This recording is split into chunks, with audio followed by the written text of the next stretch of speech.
Tak čaute, zase jedno krátke video.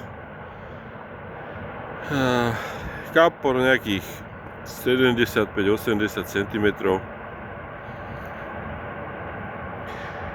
odhadom.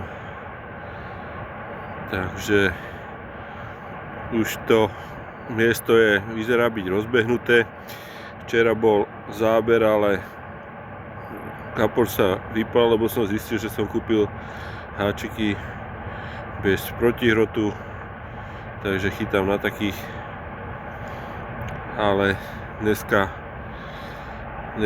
som ho zdolal.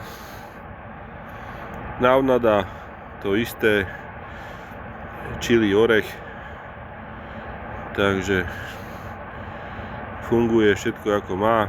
Kapor je zdravý, už vidí, že sa chystá oteplenie, ryby sú v kondícii, takže môžeme sa tešiť na sezónu. Tak zatiaľ čaute.